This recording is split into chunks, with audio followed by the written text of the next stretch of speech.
Sebelum kita melangkah lebih jauh ke materi-materi berikutnya, alangkah lebih baiknya kita memahami pengertian daripada hipnosis. Apa itu pengertian hipnosis? Nah, hipnosis adalah diterimanya sebuah ide, saran, perintah, gagasan tanpa kritis oleh seseorang. Artinya, ketika kita memberikan perintah atau saran kepada pasien, kepada klien, kepada suyet, itu bisa diterima dengan baik tanpa mengkritisi. Si suyet itu tanpa berpikir lagi dia bisa menerima. Itu sudah hipnosis. Salah satu contoh misalkan dalam penanganan ruqyah, ketika ada pasien datang untuk minta diruqyah, setelah setelah menjelaskan tentang keluhannya, misalkan keluhan sakit kepala, keluhan sakit dada, sakit perut, merasa pusing, kelayangan dan lain-lain. Nah, kemudian kita melakukan proses ruqyah itu. Sebelum kita melakukan proses ruqyah, tentunya kita memberikan saran terlebih dahulu, menjelaskan. Nanti ketika dalam proses ruqyah, kalau saya perintahkan untuk memegang kening dengan telapak tangan kanan, memegang dada dengan telapak tangan kanan, memegang perut dengan telapak tangan kanan, dipegang nanti ya. Nah, ketika dalam proses ruqyahnya kita perintahkan seperti itu, pegang kening dengan telapak tangan kanan kepada si pasien. Kemudian pasien ngikutin. Itulah yang dikatakan hipnosis. Perintahnya diterima dengan baik tanpa mengalami tanpa mengkritisi. Kemudian kita suruh pegang dada dengan telapak tangan kanan, diikuti oleh si pasien itu. Itulah hipnosis. Perintah kita diterima dengan baik tanpa mengkritisi si pasien tersebut. Pegang perut dengan telapak tangan kanan, diikuti perintah kita, saran kita. Itulah hipnosis. Bisa diterima dengan baik. Si pasien itu tidak mengkritisi. Kemudian nanti kalau sudah selesai, saya perintahkan untuk usap dari perut sampai ke tenggorokan diulang-ulang, diikuti oleh pasien. Itulah hipnosis. Karena apa? Karena perintah, saran kita semuanya diterima dengan baik. Itulah hipnosis. Nah, makanya saya bilang tadi di dalam proses ruqyah itu ada pola hipnosis. Karena apa? Karena pengertian hipnosis itu sendiri diterimanya saran, perintah, gagasan, sebuah ide itu diterima dengan baik tanpa dikritisi. Sampai di sini bisa dipahami? Nah, sekarang kita ke pengertian hipnoterapi. Jadi hipnoterapi ini penggabungan hipnosis dengan kata terapi, disingkat hipnoterapi. Ruqyah digabungkan dengan hipnosis dinamakan hipnoruqyah. Untuk memberikan motivasi terhadap seseorang disebut hipnomotivasi. Nah, kemudian kita memberikan kita menjadi sales atau marketing, itu dinamakan hipnosales. Kemudian kita belajar tentang bagaimana seorang guru mengajar menjadi guru yang lebih hebat lagi, menjadi guru yang lebih baik, menjadi guru yang lebih hebat. Itu ketika kita mempelajari ilmu hipnosis diterapkan kepada siswanya, kepada murid-muridnya, itu dinamakan hypno-teaching. Jadi penggabungan dua kata. Nah, bagaimana kalau dengan ruqyah? Yaitu hipnoruqyah. Bagaimana dengan terapi? Hipnoterapi. Jadi diambil daripada hipnosis, tinggal ditambah terapinya. Nah, kemudian apa sih pengertian hipnoterapi? Hipnoterapi adalah terapi yang menggunakan teknik atau metode hipnosis. Nah, kita tadi sudah mengetahui pengertian daripada hipnosis ya. Atau teknik mengeksplorasi pikiran bawah sadar. Ya, atau teknik mengeksplorasi pikiran bawah sadar. Artinya bagaimana caranya kita menterapi seseorang itu untuk menembus ke dalam pikiran bawah sadarnya, keluhan yang berkaitan dengan pikiran bawah sadar. Tentunya kita harus bisa memasuki pikiran bawah sadarnya. Bagaimana caranya? Ya kan?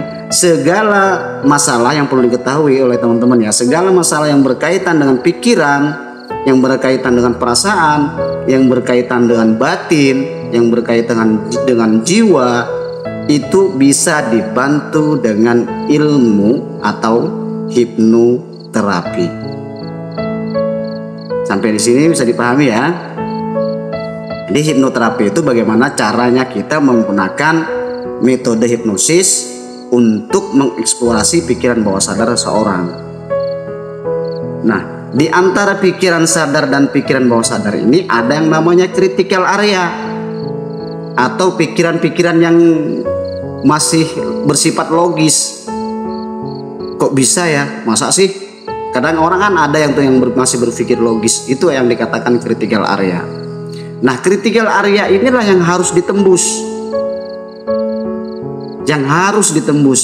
Bagaimana caranya? Nah, makanya saya memberikan tema hipnoterapi cepat, karena teman-teman itu posisinya adalah seorang terapis. Nah, terapis ini orang yang memiliki yang dikatakan figur otoritas. Nah, ini salah satu cara menembus alam bawah sadar.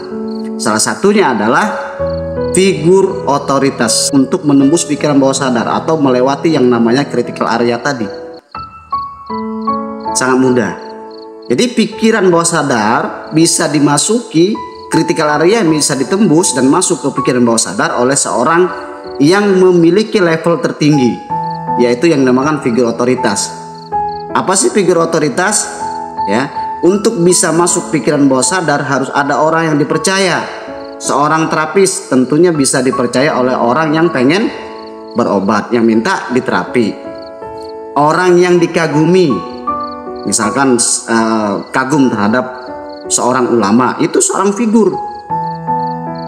Terhadap kiai itu seorang figur, dikagumi. Atau terhadap seorang artis sekalipun, figur. Dia memiliki otoritas. Nah, orang yang memiliki level tertinggi, misalkan antara murid dan guru, antara terapis dan pasien, antara peruqyah dan marki. Peruqyahnya ini marki rokinya ini disebut figur otoritas. Kemudian kedudukan tertentu sehingga apapun yang disampaikan bisa masuk ke dalam pikiran bawah sadar. Ya. Inilah figur otoritas. Figur otoritas ini kita harus hati-hati untuk memberikan perintah, saran, dan sugestinya. Karena apa? Karena langsung bisa ditembus. Langsung masuk ke pikiran bawah sadar. Nah, teman-teman rata-rata di sini seorang roki atau seorang ruqyah. Tentunya ketika pasien yang datang, itu dia sudah ikhlas memberikan sepenuhnya dengan keluhan yang diceritakan kepada kita untuk berobat, berharap kesembuhan. Jadi apapun yang kita perintahkan itu akan diikuti. Apapun yang kita berikan saran tersebut kepada pasien, maka pasien akan menerima dengan baik tanpa ada pengkritisan, tanpa ada penolakan. Makanya saya bilang mudah, karena teman-teman di sini rata-rata adalah seorang ahli terapi yang dianggap sudah bisa dan mumpuni, memiliki level yang tertinggi daripada si pasien itu tersebut. Sampai di sini bisa dipahami nggak? Jadi teman-teman itu adalah seorang figur. Figurnya dari mana? Yang memiliki level tertinggi daripada pasien itu. Sama pasien, sama orang-orang yang datang kepada kita untuk berobat, itu sudah dianggap memiliki level lebih tinggi dari dia. Itulah figur.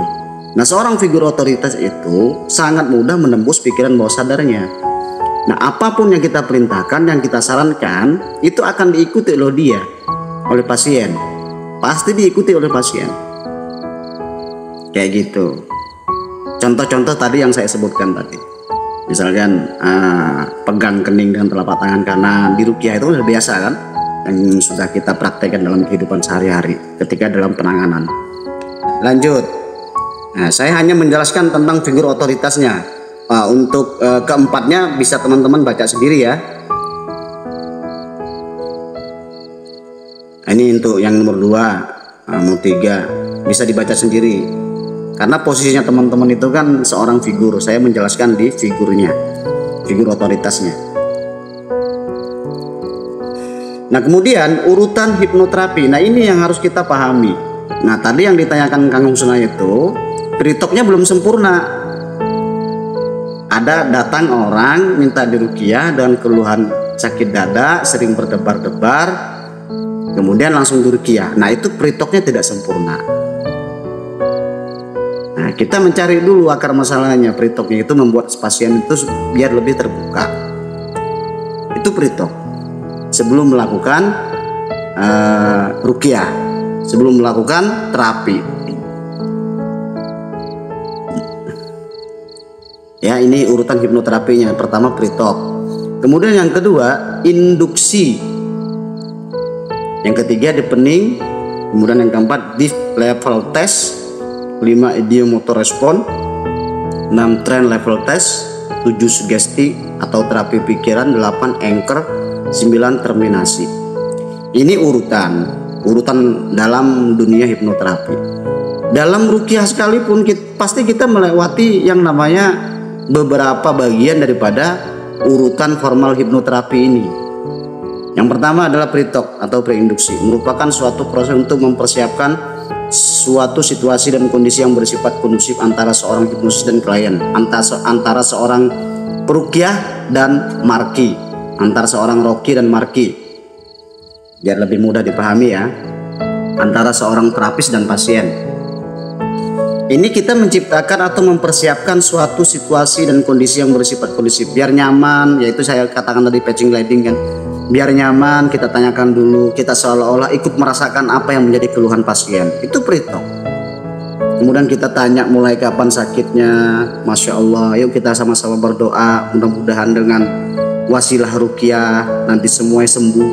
Ini pre-talk dari awal itu. Bisa dipahami ya?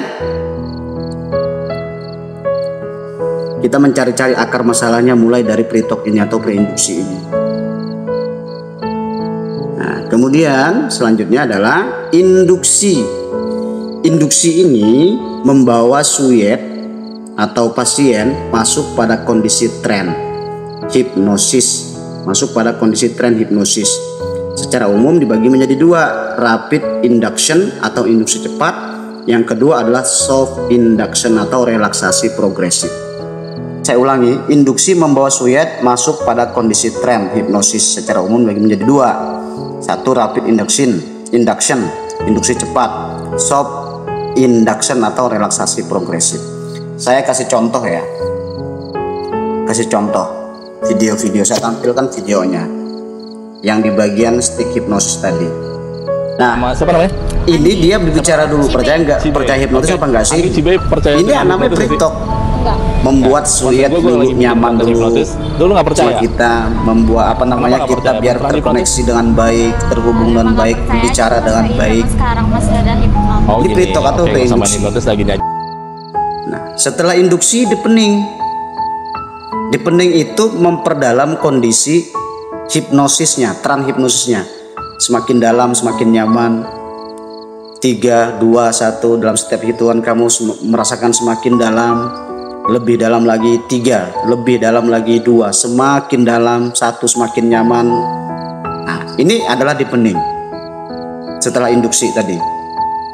Kita lanjut. Nah, ini yang dikatakan idiomotor respon, teman-teman. Idiomotor respon ini kita melakukan konfirmasi. Jika kamu paham, anggukkan kepalanya. Kemudian kita lihat si subjek atau si pasien mengangguk nggak kepalanya. Kalau mengangguk berarti dia paham. Itu namanya idiomotor respon. Atau dengan kata lain seperti ini. Jika kamu paham, gerakkan jari telunjukmu yang sebelah kanan. Kemudian jari telunjuknya yang sebelah kanan digerakkan sama dia. Itu namanya idiomotor respon. Namanya alat konfirmasi. Lanjut ya. Ini salah satu contoh rapid induction atau induksi cepat, yaitu fiksasi mata. Fokuskan pandangan mata sampai mata suyet benar-benar kelihatan sayu dan lelah seperti tadi itu. Jadi namanya fiksasi mata. Tadi yang di video tadi itu. Dia memberikan titik fokus tertentu, entah itu hitam, putih, kemudian suruh lihat titik itu. Ketika kita melihat, perhatikan mata suyet nih. Ketika suyet itu matanya kelihatan sayu, seperti lelah, seperti orang mengantuk, baru kita tutupkan ke mukanya dan katakan tidur. Sugestikan tidur. Ini adalah induksi cepat. Kalau pasiennya tingkat sugestinya tinggi, tapi biasanya kalau misalkan pun tingkat sugestinya si pasien itu rendah, maka kita menggunakan teknik shock induction, yaitu relaksasi progresif. Nah, sugesti relaksasi fisik dan mental secara menyeluruh berurutan dari ujung kepala sampai kaki. Sugesti bisa dikombinasi dengan wirid, zikir, ruqyah, mujahadah, dan doa. Nah, untuk skrip relaksasi progresif ini, siapapun entah apapun orangnya, tingkat sugestinya baik tinggi maupun rendah, semuanya masuk kalau untuk melakukan induksi menggunakan teknik relaksasi progresif.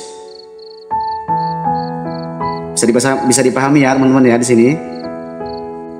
Karena kita ini kan seorang terapis, jadi pakai ini aja, 2 ini aja udah cukup. Gitu loh. Kalau tidak bisa menggunakan induksi cepat, gunakanlah induksi relaksasi progresif. Masuk, insya Allah masuk. Apa yang kita perintahkan, sarankan itu bisa diikuti dengan baik, bisa diterima dengan baik, masuk programnya nanti. Yang akan kita sugestikan itu ke pikiran bawah sadarnya, sehingga menjadi program yang baru. Ketika menjadi program baru di pikiran bawah sadarnya, maka akan menjadi kehidupan baru. Bisa dipahami teman-teman? Oke, lanjut ya. Nah, ini penting. Kalau tadi kan teknik untuk masuk ke induksi.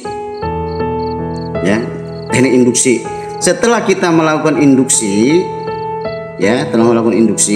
maka diperdalam di pening itu suatu teknik untuk bertujuan membawa suyet memasuki kondisi hipnosis yang lebih dalam. Ya, misalkan sudah tidur misalkan tadi itu, sekarang saya hitung dari 3 sampai 1. Dalam setiap hitungan akan membuat kondisi tubuh kamu, kondisi pikiran kamu semakin dalam dan semakin nyaman.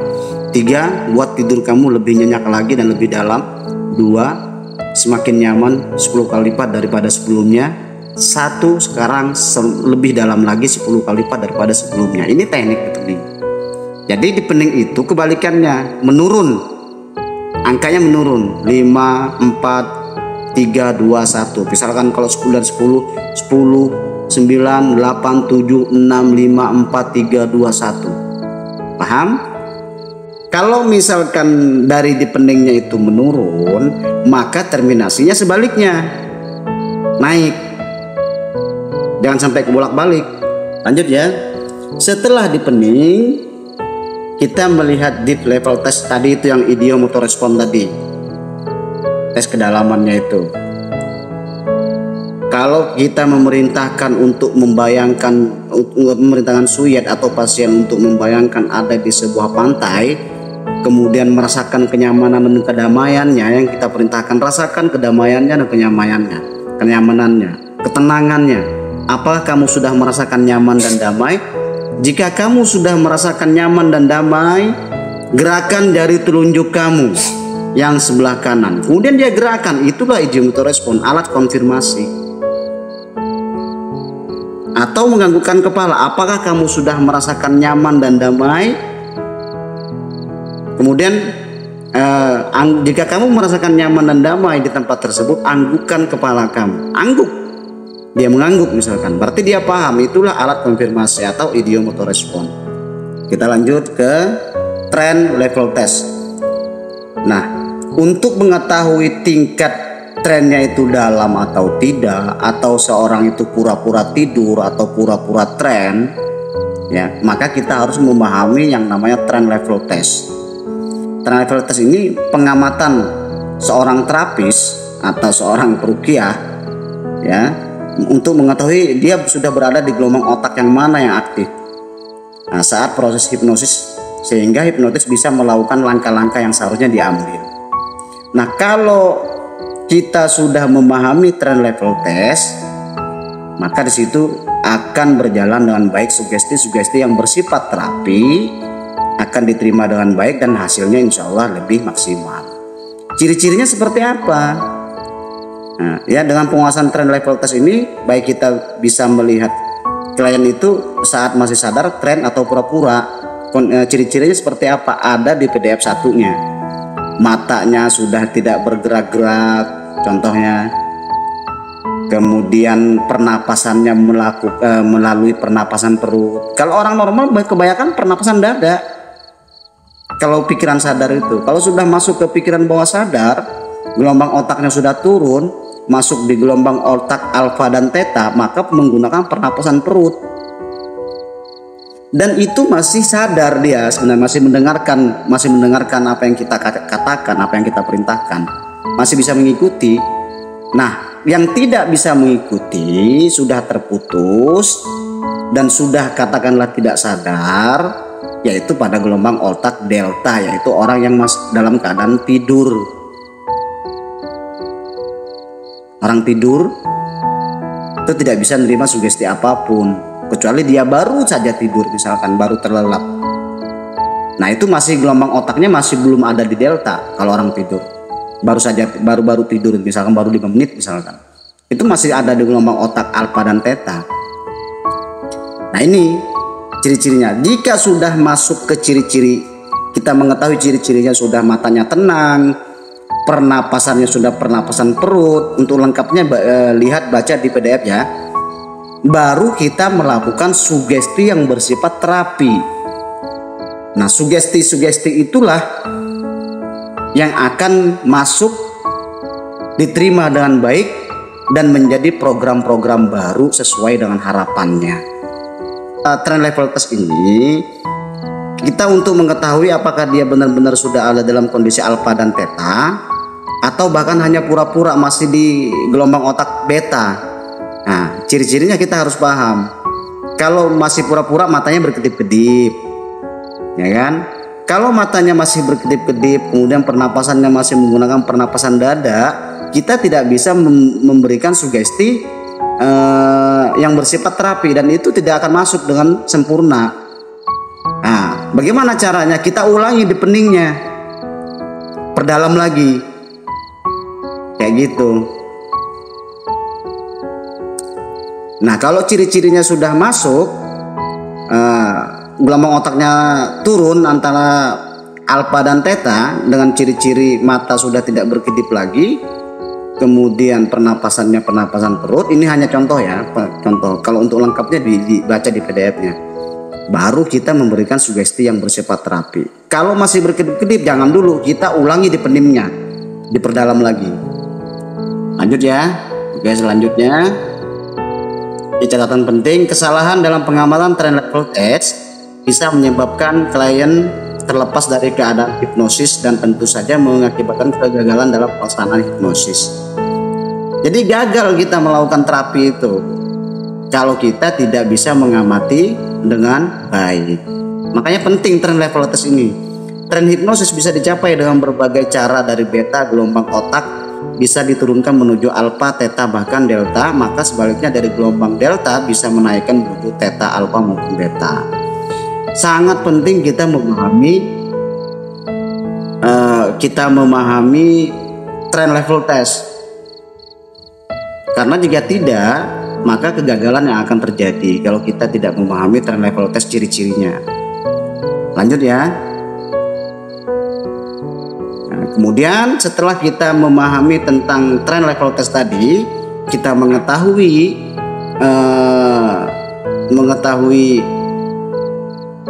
ciri-cirinya sudah masuk ke gelombang otak beta, alfa dan theta, maka baru kita masukkan sugesti-sugesti yang bersifat terapi. Therapeutic suggestion atau sugesti terapi atau terapi pikiran adalah suatu kalimat saran yang disampaikan dan dimasukkan oleh hipnotis ke bawah sadar klien untuk menghasilkan efek penyembuhan. Nah, ketika kita sudah memberikan terapi pikiran, melewati level tes tadi sudah dipastikan, memberikan pikiran terapi pikiran, insya Allah bisa diterima dengan baik dan menjadi program di pikiran bawah sadarnya sesuai yang menjadi keluhannya, yang sesuai menjadi harapannya. Jadi nanti ketika dalam prakteknya itu yang akan dilewatin teman-teman sekalian. Mulai dari pre-talk tadi, kemudian induksi, kemudian apa lagi? Deepening. Setelah deepening kita melakukan alat konfirmasi. Setelah itu kita melihat trend level tesnya, ciri-cirinya. Kalau sudah melewati itu baru kita melakukan terapi pikiran. Nah, setelah sugesti apa? Setelah sugesti selesai diberikan, maka terminasi. Atau memberikan angkor dulu, anchor atau jangkar. Anchor adalah suatu pos hipnotis yang menerapkan simbol-simbol tertentu yang dapat menimbulkan suatu efek atau reaksi tertentu.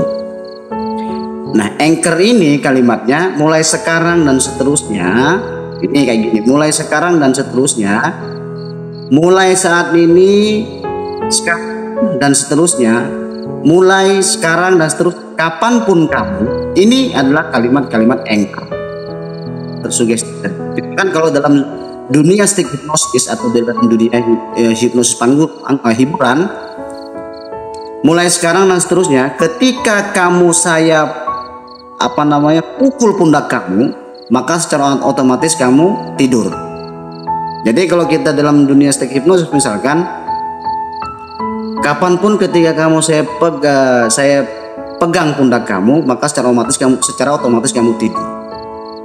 Ketika dipegang, ini kan menjadi anchor di pikiran bawah sadarnya. Ketika dipegang pasti dia langsung tidur, langsung masuk ke kondisi kondisi hipnosis. Misalkan kita melakukan terapi pada pasien. Dalam pre-talknya kita melihat kondisi pasien ini bisa dilakukan dengan 2 atau 3 kali terapi. Maka kita menggunakan anchor. Kalau kita melihat pasien ini, kayaknya pasien ini bisa 2 kali atau 3 kali terapi ini. Nah, untuk terapi selanjutnya maka kita gunakan anchor. Anchornya seperti apa? Kapanpun ketika saya sentuh pundak kamu, maka secara otomatis kamu masuk dalam kondisi yang nyaman dan damai. Nah, ketika pasien itu datang kembali untuk minta diterapi, kita tinggal sentuh aja pundaknya itu langsung tren dia. Nah, ketika datang kedua kalinya itu, setelah kita kasih anchor tadi kan, kapanpun ketika saya sentuh pundak kamu, maka secara otomatis kamu masuk dalam kondisi nyaman dan damai, tidur dengan lelap. Ini diulang-ulang nih anchornya ini.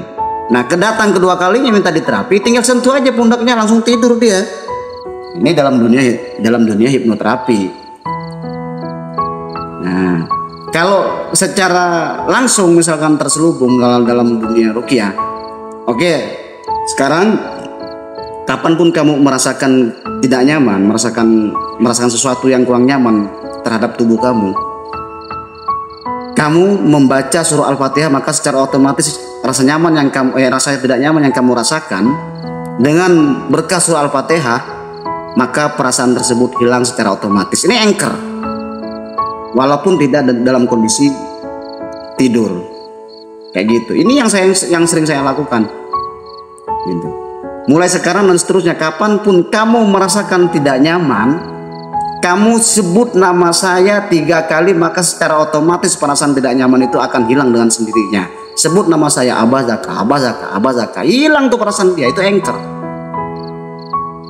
Atau Kang Husna, hilang perasaan yang gak nyaman itu. Kenapa? Karena kita memberikan program yang positif. Setelah anchor baru terminasi untuk menaikkan gelombang otak. Tadi kan dari beta nih turun nih ke alfa dan theta. Nah, terminasi ini dari theta alfa menuju ke beta, dinormalkan kembali. Gitu ya, kembali pada ke posisi semula, kesadaran semula.